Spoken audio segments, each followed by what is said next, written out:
Today's lesson is submitting to the Father's will. We are reading from Matthew chapter 26, verses 36 to 50.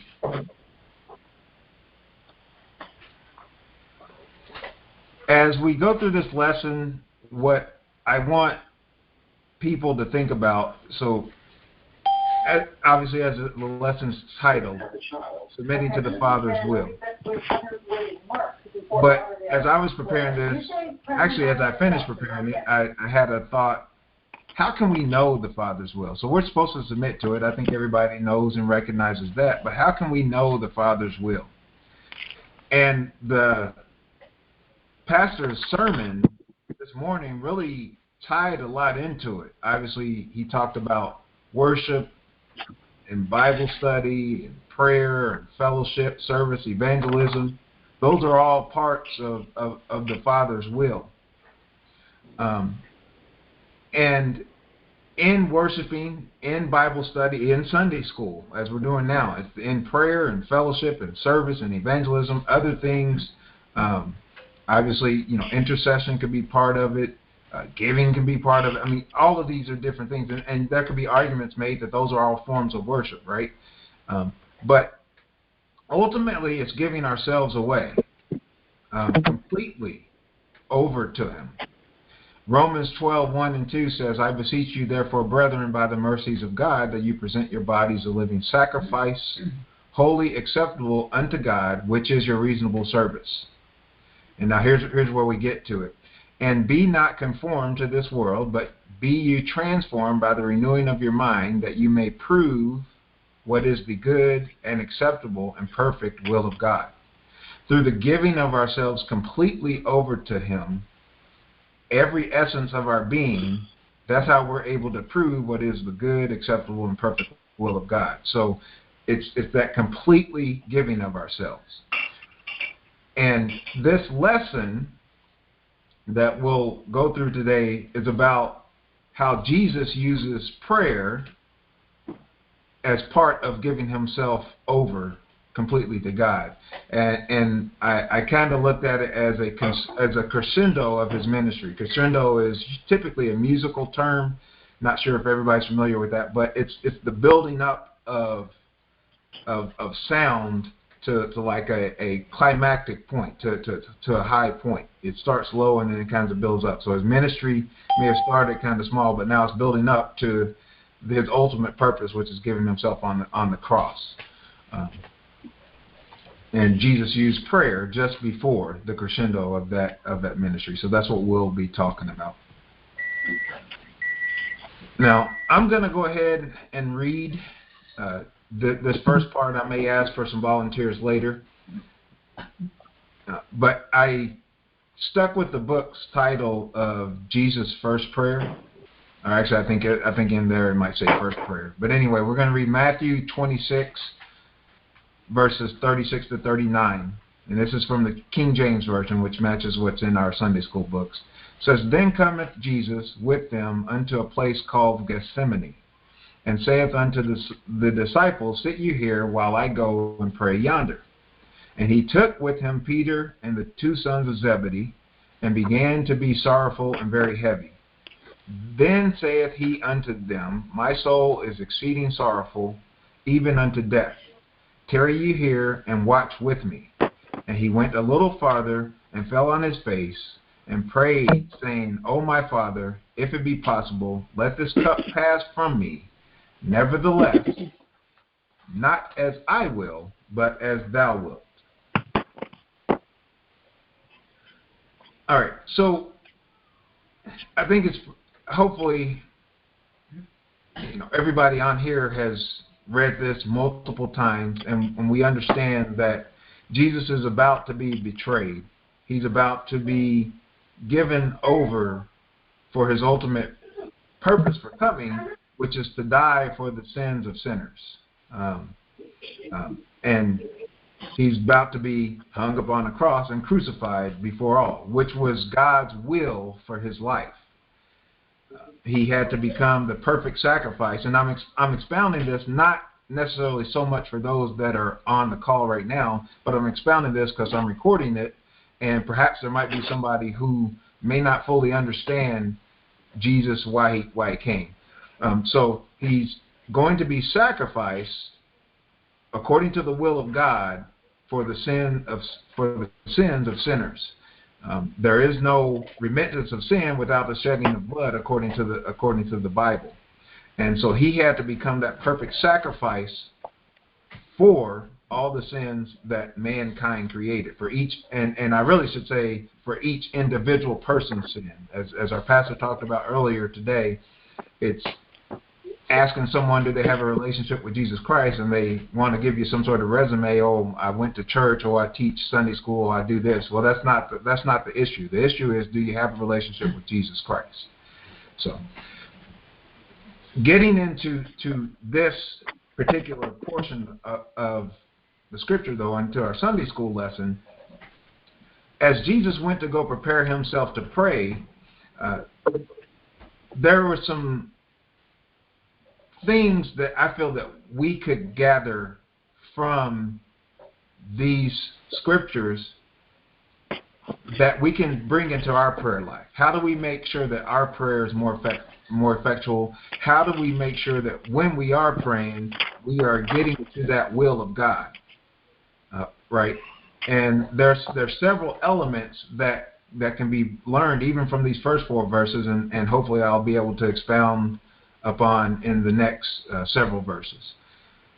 But the first thing I wanted to recognize in verse 36 is that he ultimately went to a quiet place. Okay, now I have on the screen, for those that may be logged in, and if you're not, that's fine. You can perhaps go back and look at it on YouTube so you can get a picture of it, or you might even just Google, Mount of Olives, where it is in relation to the temple. Or Garden of Gethsemane. But it's a map up, and it's showing where the temple would have been at that point in time. At that point in time, it would have been just on the west side of what's called the Kidron Valley, and the Mount of Olives would have been on the east side of the Kidron Valley. And the temple would be about I think it's about it's about a little more than half of a mile, maybe 6/10 of a mile, from the Mount of Olives. And the Mount of Olives was a high place where they would be able to, as they're there, they would be able to, if you were in the Mount of Olives, you would have been able to see back to where the temple was located. Now, the Garden of Gethsemane was really considered part of the Mount of Olives, and it was closer to the temple. Maybe about halfway the distance from where the Mount of Olives peak would have been to going. If you're going back towards the temple, back to the west, it would be about halfway between the temple and the peak of the Mount of Olives. So that's where he went to pray, and that would have been a quiet place for him to pray. This is a familiar place for him as well. Because the Mount of Olives, there are several accounts that Jesus went there. One, it talks about he went there before he rode into Jerusalem on the donkey. He went there after the Passover, which is actually, this is what's here. And he also, there's a record that he even taught there. And it's kind of befitting that he chose this place as well, because obviously we understand that the Israelites celebrated the Sabbath. Jesus would have participated in the Sabbath when he was going to Jerusalem. And they had at that time what was called a Sabbath day's journey, which was considered to be 2,000 cubits. If you go back and research like Exodus, how far the furthest points from the temple could be, it was 2,000 cubits. And they had to come to the temple to worship, so they could at least travel that amount of distance to come in to worship, right? So this Mount of Olives would have been less than 2,000 cubits away, and Jesus would have visited there quite frequently. But the big point is that he went to a quiet place. The second point in verse 37 is that he separated what I call his prayer group. He, as you read, this was just after they had what we typically call the Last Supper, but it was the Passover. They just celebrated the Passover, and then it talks about they went out after they had the Passover, went out to the Mount of Olives singing a hymn. That's what the record says. And so all the disciples went with him, except for Judas, who had already gone off to betray him. But then what he did, he told certain disciples, stay here in the Mount of Olives, and then he took, as the account says in verse 37, he took Peter, and then it says the sons of Zebedee, which was James and John. So he separated out what he considered his prayer group, and that's a lesson for us as well. We at times need to get into a quiet place, and then at times we need to separate out our prayer group to help us in our praying. Then after he did that, another lesson that we can get from him is that he opened up to his select prayer group, so to speak, and he gave requests to them. And we get this from verse 38, that he talks about he was, so exceedingly sorrowful, and then he asked them, hey, I need you to stand and watch with me, right?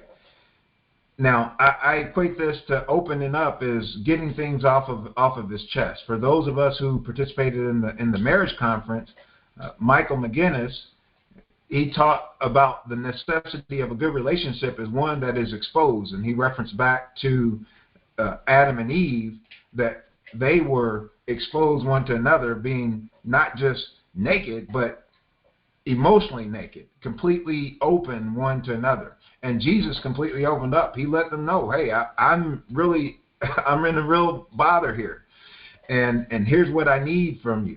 And that's a lesson for us as well, that we need to be able to, within our select prayer groups, be able to open up and really share what our issues are. And hey, here's the petitions that I need. Here's the requests that I need, all about finding out the will of God for my life, right?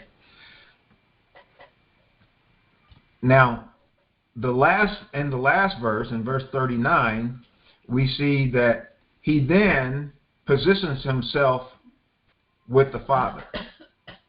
What I mean by that is he told his prayer group, Peter, James, John, hey, here's what I need from you. But then he went a little further, as the account says, and then fell completely on his face. So he separated even a little bit further, because he needed to make sure that he was not influenced potentially by others and what they might be praying, but hey, here's what I need to pray specifically. And then he also positioned himself in complete submission to him. I mean, the account says that he fell on his face, which is a symbol of submission. And we learn that even further in that, here's my petition, God. He says, if it's possible, let this cup pass from me. Nevertheless, not my will, but thy will be done. So this complete positioning of complete submission to the Father, and that's what we need to get, a point we need to get to within each of our individual prayer lives. Now, I'll pause right there. I'm going through this fairly quickly because I do want to be respectful of time, even though we started a little late. But does anybody have anything else that they got from these first 4 verses, or any questions?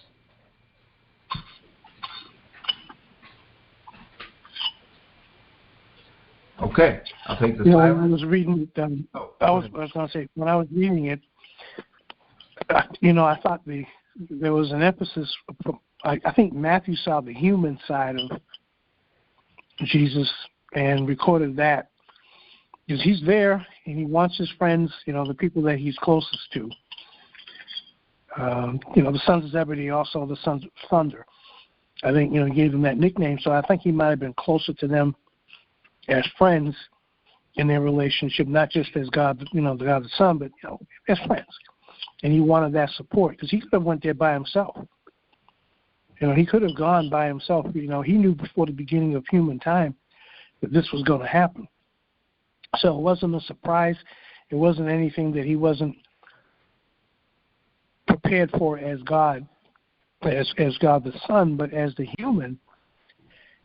I don't know that he was. It's going to come up in a few, the future verses, what he does, how the stress got to him. But I think he just wanted sympathetic people around him, his friends, because he was going to go through something he hadn't experienced before. And God, knows all things, but he doesn't always experience all things. And so when he entered into time to become human, he was going to experience something he was going to experience something he was about to, that he had never encountered before. And he was taking on sin. And I think that more than anything else bothered him. I don't think it was the death, because he knew he was going to conquer that. But I think it was the sin that he had to take on, because he didn't know that. And that's, how I was looking at it. Absolutely. I like that you say that. And by the way, I apologize. I think most people are called in, but I just realized I wasn't sharing my screen. So now those that actually are online, you should be now able to see my screen, and obviously that'll be good for those that come back and watch it online. But anyhow, I like that you say that it was something that he hadn't experienced, and there's a very small account of all that Jesus accomplished and Jesus experienced. A lot of kids, when they're young, they get chastised by their parents. They get grounded. Now, I imagine probably back then grounding didn't exist. It's probably all physical punishment. But it's a wonder, was there a point in time where Mary and Joseph ever chastised Jesus? I don't know. The Bible doesn't account. You want to say he was a perfect person, which he was. But did he ever need any form of correction? I don't know. I have no idea. The Bible doesn't say anything about that. But where I'm going with this is that, it's very likely Jesus never really felt any pain per se. And yes, he was God in the flesh, but when people were punching him and the thorns of heads, the crown of thorns was placed on his head, those were experiences I'm sure that he never experienced. And I bring up the whole, like chastising a kid kind of thing, because it's one thing to see a child get whooped, but then it's a totally different experience when you have to go through it yourself.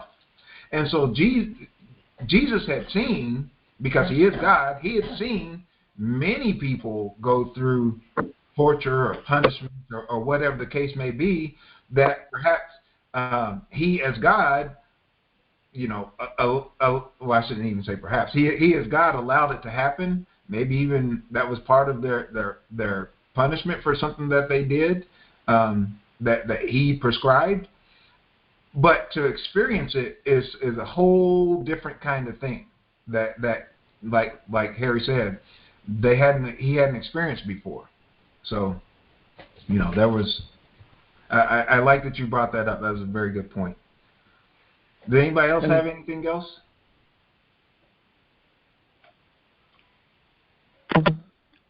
Okay.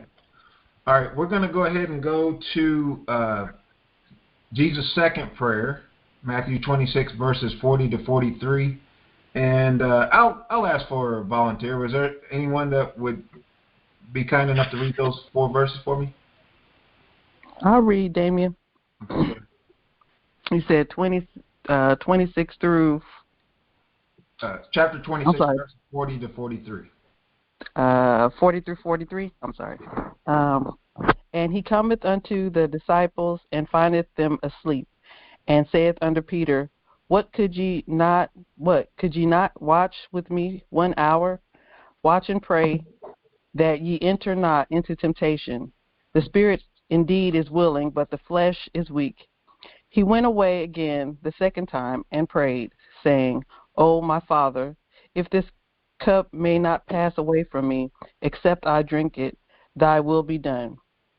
And he came And he came and found them asleep again, for their eyes were heavy. Thank you, Sean. Mm-hmm. Okay, so continuing on, so now we enter into the second prayer, and in this, it wasn't so much that I got like how we should necessarily improve our prayer life per se. It's more so some things that we'll encounter as we're trying to improve our prayer life, and how should we respond? How should we react? That's kind of more what I got from this second portion. Now, obviously, there's more things that can be read into it, and that's why I always ask at the end, is there something else somebody would like to bring out? Because there's many different things that you can get from a passage of Scripture, but this is just what I wanted to bring out in line with this particular lesson. So the first thing we got to understand is that, sometimes our closest friends, our closest relatives, our prayer partners, whatever, our spouse, sometimes they'll let you down. And we see this. He comes back to them and he sees his prayer group, they're asleep. Now, the thing about it, though, there is something that's not explicitly stated in the Bible, but you can deduce what really kind of happened and why they were where they were. Now, remember, just before this, they had just celebrated the Passover. Now, the Passover would have been eaten, they prepare it after sundown. That was the tradition. So it would have been night when they went. John, another point to this is getting a little bit ahead, but if you read the account of John 18, verse 3, it says that Judas, I'm not reading verbatim, but to summarize, and it says that Judas and a band of men came with lanterns and torches. Why did they need lanterns and torches? Because it was dark. They needed to be able to see.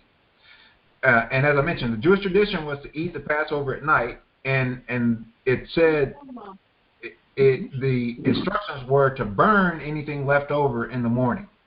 So it was dark. It was nighttime when they likely possibly would have been ready for bed, ready to go to sleep.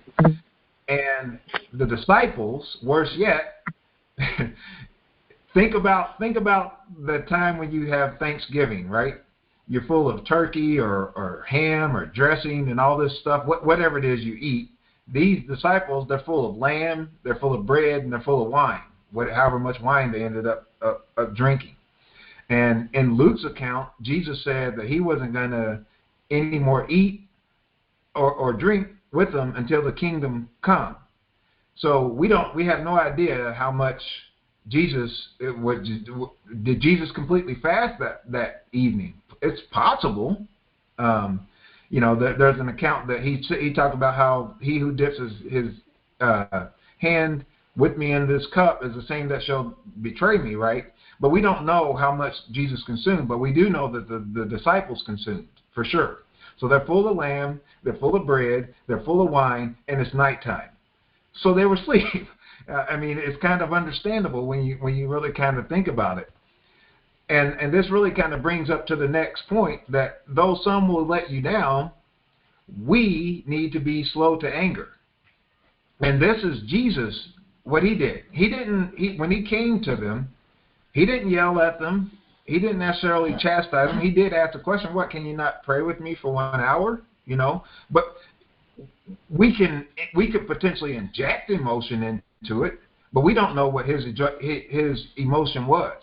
We don't know that was he really upset with him? Did he yell at them? We don't know. But the one thing that we do know, he didn't say, oh, okay, you can't pray with me. You know what? That's all right. Go with the other disciples. We do know that because that's not what the account says. The account says, what, can you not pray with me 1 hour? Watch and pray that you enter not into temptation. But he didn't throw them out. He just made another request. And he also recognized the weakness that is in the flesh, talking to them about, hey, the spirit's willing, but the flesh is weak. So he was slow to anger, and that's the part that we need to apply to our prayer partner, to our group. Now, the other thing that we notice in verse 42 is that there's a persistency and a pliability, or I say persistence and pliable. We see here the persistence is that he goes back and he prays a second time. But at the same time, this pliability comes up because I kind of saw a slight change in his verbiage according to what Matthew said. Yeah, it's still, if there's a possibility, let this cup pass from me. But he words it a little differently, where he says, except I drink it, thy will be done. Before the first time, he's like, if it's possible.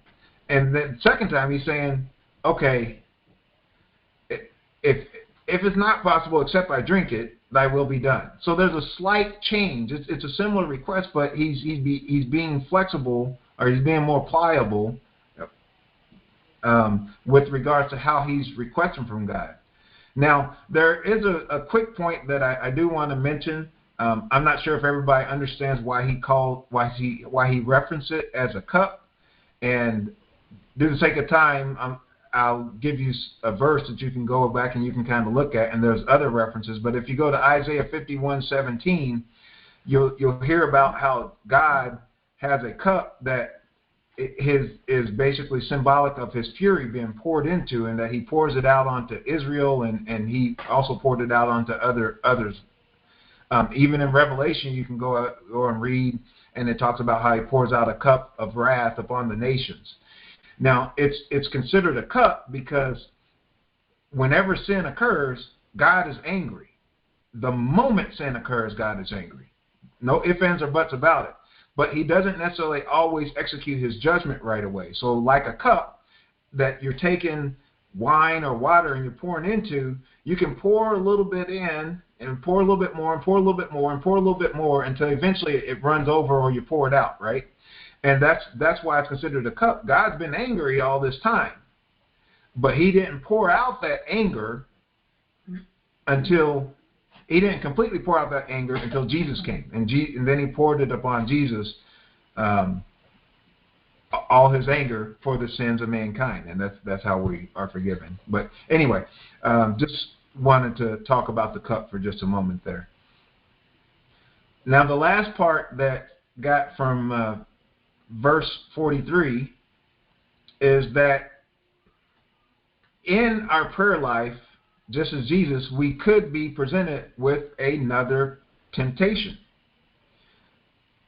Now, Damien, how do you get this? Well, he comes to his disciples again, and they're asleep yet again. Now, I was slow to anger the first time. Jesus could have said, this time I'm just going to be angry, and I'm going to let it out. Now, we'll see how he responds, but in the next verse. But I just noticed I messed up on the next slide. I apologize. Got distracted for a second.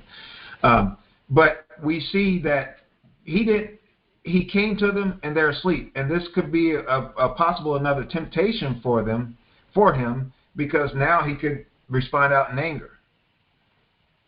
Now, that will occur a lot of times in our life. That, again, as we're trying to live right for God, as we're trying to develop our prayer life, hey, God, I was merciful the first time, but this next time, something happens, I don't know if I can contain myself. Well, again, we'll see how Jesus responds, but we got to be able to manage those temptations. We got to remember that Luke 4:13, after Jesus was tempted of the devil, it said that the devil departed for a season, which means that he came back at various different points in Jesus' ministry, and this was another time where he comes back to see, okay, how are you going to respond? The people that you have placed around you, that you place all your trust in, or I shouldn't say all your trust, but you have drawn near to you, they're letting you down. Now what, Jesus? So I'll pause right there. Does anybody else have any thing that they got from these 4 verses before we go to the next ones?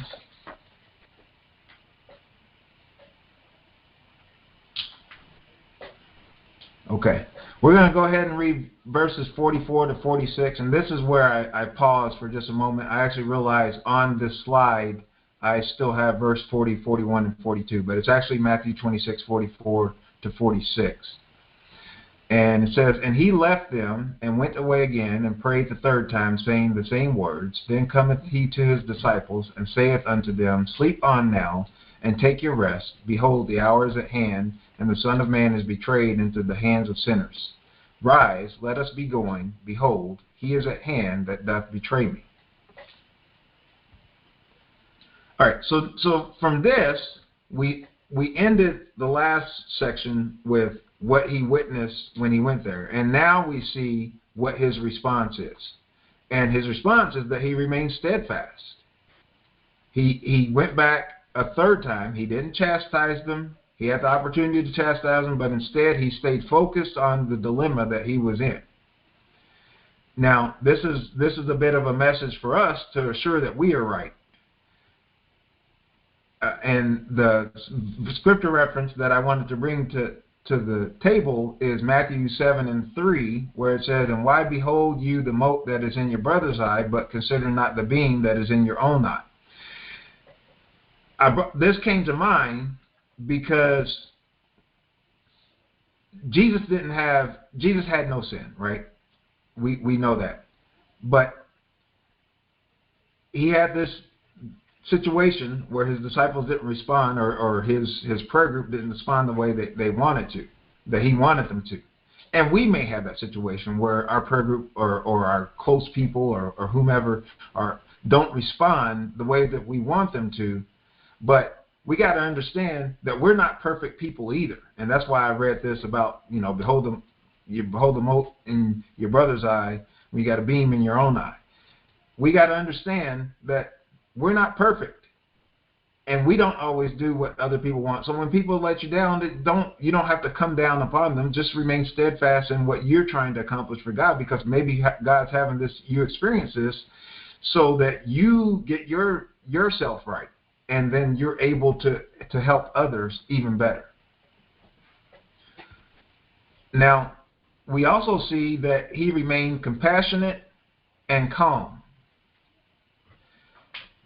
He could, and he would have been justified and right because he's God and he's right in all his ways. He could have said, hey, I need you all to wake up, and I need you to stay watched and pray with me. But instead, he just walked away because he was compassionate about, hey, these are flesh beings and they have a weakness. They're full of food. It's late at night. They're tired. I'm going to let them sleep on. So he exemplified being caring about a brother's weakness, as we need to. Perhaps when your prayer group or when your close people let you down, you need to be compassionate upon them instead of chastising them. And he was also calm in the face of danger. He tells me, sleep on now. He who is about to betray me is at hand. So he was calm. He wasn't panicking. He did his prayers. God, in another account, it says angels ministered unto him. And so as we go into our prayer, we need to make sure that, hey, I've placed all of my petitions before you, God. So now it's time for me to go in your joy. It's time for me to go in your peace. It's time for me to remain calm and let you be God and do what you're going to do. Now, the last part is that he's prepared. He's now accepting of the fate and his purpose. And this really kind of exemplifies what Philippians 2:8 says, And being found in fashion as a man, he humbled himself and became obedient unto death, even the death of the cross. He was now, at this point, after he prayed the third time, after he had come to his disciples the second time, and now he's just accepting, okay, it's inevitable. This cup is not passing from me. Now I'm fully prepared to go and do what God requires me to do, which is give myself for the sins of the world. And that's why it says he became obedient unto death. Now, he was obedient to the Father's will the whole time, but as Harry mentioned This was going to be an experience that he never experienced before, having sin associated with himself. And so he became obedient. Now, when we commit and remain in prayer, we too will be prepared for whatever God has for us. Now, we have just 4 more verses, but I do want to pause in case anybody else has anything that they want to talk about that they got up to this point or have any questions.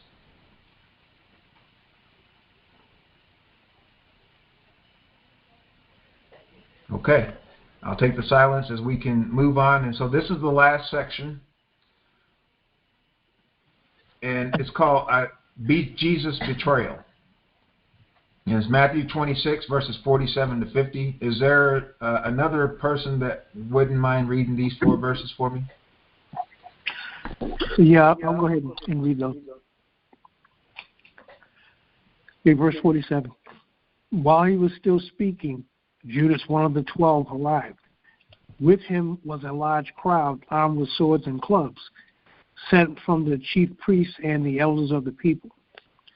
Now the betrayer had arranged a signal with them. The one I kiss is the man. Arrest him. Going at once to Jesus, Judas said, "Greetings, Rabbi," and kissed him. Jesus replied, "Do what you came for, friend." Then the men stepped forward, seized Jesus, and arrested him. Perfect. Thank you.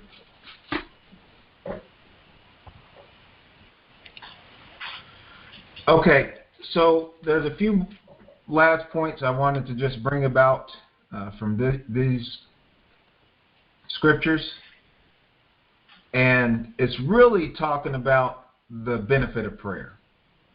So a lot of this time I've been talking about things that we can learn from this, of Jesus' prayer, things that we can apply when certain situations impact us, when people let you down, or distractions come, or the devil tries to tempt you, how to potentially respond. And now we'll see what this prayer life, what this posture of prayer really kind of does for you, and what it did for Jesus.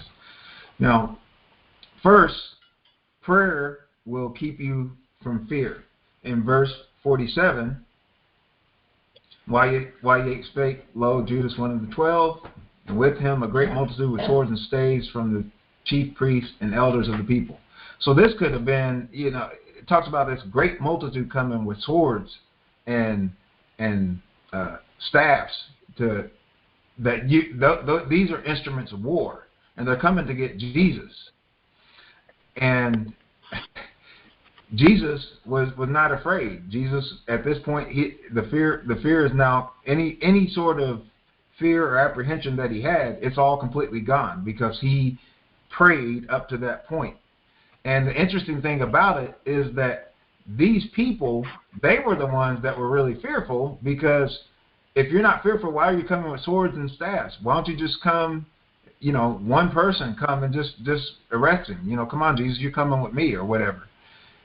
And it has to be that they are now afraid, and Jesus is no longer afraid, because he sat, as it says in 26:55. We're not reading that, but it talks about, I sat with you daily in the temple, and you didn't take me. But now you come out to me as though you're taking someone that's a robber, a thief, a murderer, or something. Some sort of criminal. Man. Now, the other thing, prayer will keep you in submission. As we look at verse 48, now he that betrayed him gave them a sign, saying, whomsoever I shall kiss, that same is he. Hold him fast. Okay? Now, how do I get submission from that? That's talking about what Judas's sign will be. Well, where I got that submission is that hold him fast. Now, Judas mentioned this, I believe.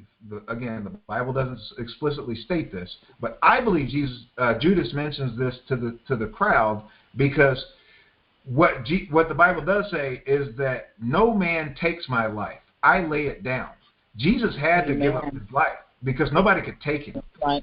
There are three accounts in the Bible where they tried to take Jesus and they couldn't. Luke chapter 4, verse 30, after Jesus declared the acceptable year of the Lord, they tried to take him then, and they couldn't. They tried to cast him down, and somehow he escaped through a multitude's hands. In John 8:59, Jesus declares that he was before Abraham, and I think in that account they tried to take up stones and try to get him, but the Bible says that he made himself almost like disappear before them, and they couldn't take him. In John 10:39, Jesus declared that he and the Father were one, and they tried to take him again, and they couldn't take him. So 3 accounts, they tried to lay hands on him, tried to do something to him, but they couldn't take him. So Jesus had to submit. At any time, he could have escaped from these people, and Judas, at least in 2 of those accounts, would have witnessed it. And Luke, the account in Luke chapter 4, verse 30, where Jesus declared the acceptable year of the Lord, Judas may not have been there for that one, but the other 2 accounts, he was there. He was a disciple at that point. So that's why he tells them, hold him fast, because he's thinking from a physical nature, hey, if you don't hold on to this guy, I've already seen him escape at least twice before. But and another interesting point to it, if you read the account of John on this, as they come out, now remember, there's Matthew, Mark, and Luke, they were not there physically, so they had to recount what occurred in this experience. But John was there. John was one of the sons of Zebedee, and so in his account, he says that the people came up and Jesus said, "Who are you looking for?" And they said, "Oh, we're looking for Jesus." And he said, "I am he." And the account in John chapter 18, verse 6 is that when he said, "I am he," the whole crowd, the whole band of people fell back just by him saying, "I am he," just exemplifying the power that Jesus had. And so the point that I'm really making is that he had to submit. There was no other way. They were not going to take him unless he actually submitted. So, and that's what prayer will do for us. It will keep us in complete submission to God. Now, prayer, the other thing, will keep you at peace. Verse 49, and forthwith he came to Jesus and said, "Hail, Master," and kissed him. Jesus knew that Judas was coming to betray him. Yet, he let him approach him and even kiss him. Now, if you go to kiss anybody, you're not going to kiss anybody unless they allow you to let you kiss them. And so Jesus was at perfect peace at all of what Judas was coming to do and what the mob were coming to do. And that's what prayer will do for you. It will keep you in peace. And the last point that I have is that prayer will keep you in forgiveness. Amen. In verse 50, the man who came to betray him, Jesus calls him friend. And I'll read it in the King James Version, and then I'll make just a slight point. And Jesus said unto him, "Friend, wherefore art thou come?" Then came they and laid hands on Jesus and took him. Now, the interesting thing, and I was specifically listening for it, when Harry read from the New International Version, I believe. And the New International Version, it takes some of the old English and puts it into a more modern English, makes it a little bit easier to read. But the one thing that I was listening for was, what did they translate as friend? And if anybody caught it, it still said friend in the New International Version. Jesus called him friend even after the betrayal. Now, Amen. Better yet, when he was on the cross, and this is often mentioned in I think it's the 7 last sayings, and I think even Pastor's going to be preaching on that. He prayed for those. One of the last sayings is that he prayed for those who had put him on the cross. He was still in forgiveness at that point. "Forgive them, Father, for they know not what they do." And that's what prayer will do for you. That's what prayer will do for us. It'll keep us from fear. It'll keep us in submission. It'll keep us in peace. And it'll keep us in forgiveness. So the last thing I just want to leave with, and this ends this lesson, is prayer is a major weapon for preparation of performing God's will. That's what I prepared. I don't want to continue on. I know I went through this fairly quickly, but I did want to be respectful of time considering the later start. But with that, I do want to give anybody an opportunity to share anything else that they may want to bring out, or if there's any questions. Well, you know, when I've read this, go ahead, Pastor. No, I was just getting ready to say thank you, Dick, Damien. I was just going to say, well thought out. Thank you for hitting those high points. Bless you, and thank you for your preparation. As I often say, to not just you, but to the other brothers as well, and those who have prepared and spoken, LaShawn and Rachel Owens. Thank you all so much for your dedication and, being prompted by the Spirit. So well done, Deacon Robinson. Appreciate you. No problem. Thank you. Harry, you were saying something, I think?